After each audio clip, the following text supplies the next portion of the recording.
Hello and welcome. This is Notibot ENG. In the past week, the world has witnessed a significant escalation of tensions in the Middle East, with the Iran war drawing in major players from the global economy.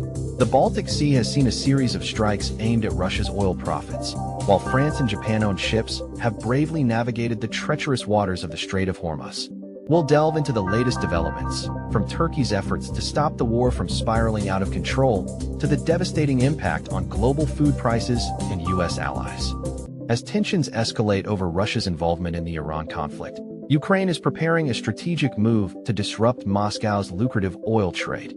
In a series of intense drone attacks, Ukraine has targeted key oil export infrastructure in Russia's Leningrad region on the Baltic Sea, leaving facilities burning for days. The strikes have caused significant disruption to Russia's oil exports, with the Primorsk and Ust-Luga ports being the main targets.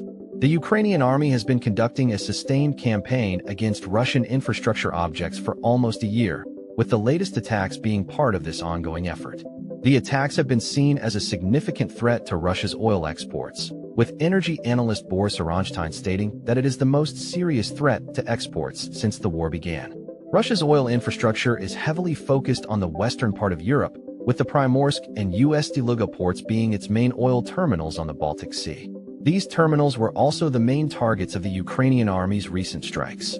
Ukrainian President Volodymyr Zelensky has stated that some of Ukraine's allies had sent Kyiv signals to scale back its long-range strikes on Russia's oil sector.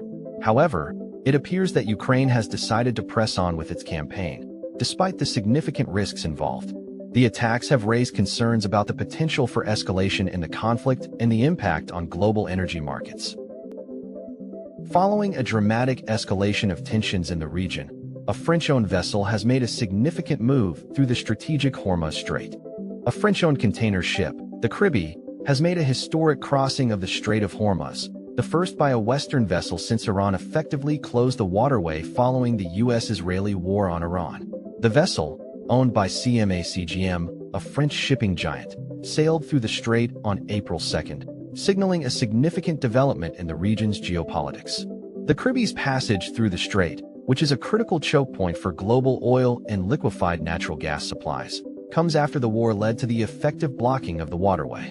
The war has resulted in fuel prices skyrocketing worldwide, with the U.S. President, Donald Trump, insisting that petrol prices would fall quickly once the war concluded. However, he offered no solution for reopening the strait, instead inviting skeptical U.S. allies to do it themselves.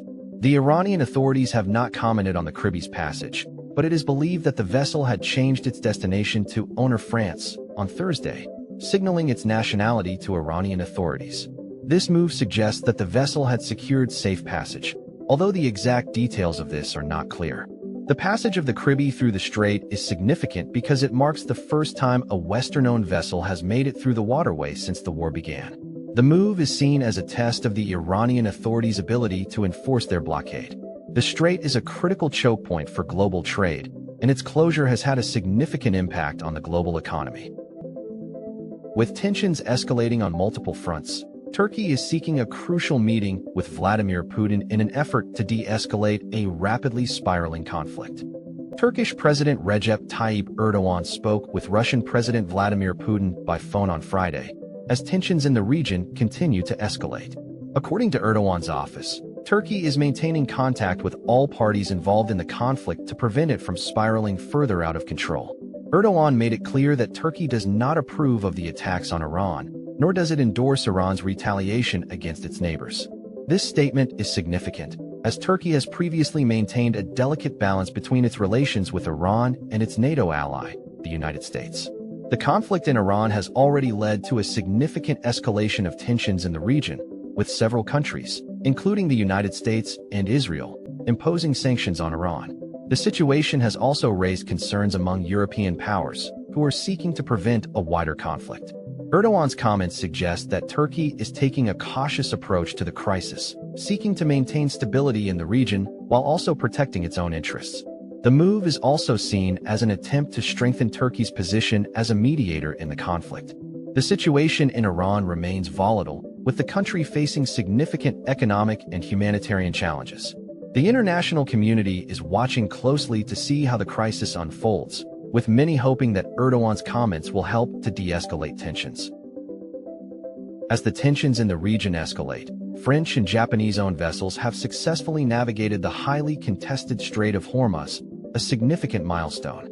For the first time since the conflict in Iran began, a French container ship and a Japanese-owned tanker have successfully crossed the Strait of Hormuz. According to ship tracking data, the CMA-CGM Caribbean container ship departed the strait on Friday, marking a significant shift in the situation. The Japanese liquefied natural gas tanker, owned by Mitsui O.S.K. Lines, also made the crossing, as confirmed by the company. This development comes as France and Japan have called for a ceasefire in the conflict, with President Emmanuel Macron stating that the waterway can only be reopened when the bombing stops. The two countries have been vocal about the need to get the strait reopened, but Macron's condition is clear: an end to the hostilities. The Strait of Hormuz is a crucial waterway, with traffic practically halting since the US and Israel attacked Iran. Only a trickle of ships have been able to make the crossing, mostly vessels associated with nations friendly to Tehran. A system has emerged whereby Iran pre-approves transit along a route hugging close to its coast. The French and Japanese ships appear to mark a shift, with unclear motivations behind their actions. Diplomatic efforts or ad hoc negotiations by companies and their intermediaries are possible, but the situation remains fluid. The implications of this development are significant. As major shipping routes are reopened, it could have a major impact on global trade and the economy. The United States and Israel have been at the center of the conflict, and their actions have had far-reaching consequences.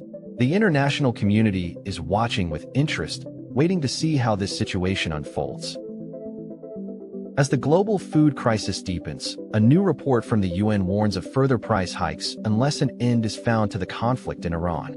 The world food prices have reached their highest level since September last year, according to the United Nations Food and Agriculture Organization, FAO. The FAO Food Price Index, which measures changes in a basket of globally traded food commodities, has risen by 2.4% from its revised February level. This increase is driven mainly by higher oil prices, which have pushed up energy costs and reduced cereal supplies. The conflict in the Middle East, which has been ongoing since the war in Ukraine, is a major contributor to these price increases. The Strait of Hormuz, a key regional trade route, was closed down in retaliation for U.S.-Israeli strikes, disrupting the flow of oil and fertilizer. The closure of the strait has led to a shortage of fertilizer, which is essential for crop production. The FAO has warned that if the conflict persists, farmers may reduce inputs, plant less, or switch crops to less intensive fertilizer crops. This could lead to reduced yields and shape the food supply and commodity prices for the rest of this year and all of next year. The International Monetary Fund, IMF, has also warned that the war with Iran is causing a global, asymmetric economic shock and leading to tighter financial conditions. Maximo Torero, the FAO chief economist, has stated that the price rises since the conflict began have been modest, but the situation is becoming increasingly volatile. The IMF has warned that the war is causing a global economic shock, and the situation is having a significant impact on the economies of frontline countries. As the conflict in Iran escalates, a concerning pattern is emerging, with U.S. allies bearing the brunt of the war's devastating consequences. The U.S.-Israeli military campaign against Iran has triggered a devastating impact on the global economy, with the greatest effect felt by Washington's European and Asian allies. The conflict began on February 28th, and its economic consequences are already being felt. A key objective of the two aggressors was to weaken Tehran, and while this goal has not been achieved, the war has still had a profound impact on global energy supplies. The Strait of Hormuz, a vital shipping lane for energy and commodities, has been closed, and Iran's reprisal has targeted oil and gas production plants and tankers in Gulf states. This has led to a significant disruption in global trade, with insurance premiums skyrocketing and shipping grinding to a halt. The relevance of oil and gas for the global economy is well known, and the consequences of the war are being felt around the world. Asia is experiencing the most immediate and severe economic trauma, with around 90% of Gulf LNG exports destined for the region. For oil, around 80% of crude transported through Hormuz flows to Asia, compared with just 4% to Europe. The region hosts manufacturing giants, from China to South Korea and Japan to India, not to mention Taiwan, which is heavily reliant on imported components for its electronics industry. The war has also had a significant impact on the global supply of helium and sulfur, critical components for microchips. The consequences of the war are far-reaching, with the global economy facing an energy crunch, a food supply crisis, and a major threat to the digital economy. In that, our review of global news for today. We'll be back with more updates tomorrow. Thank you for watching. For in-depth analysis and breaking news, please subscribe to our channel. Stay informed, and we'll see you in the next video.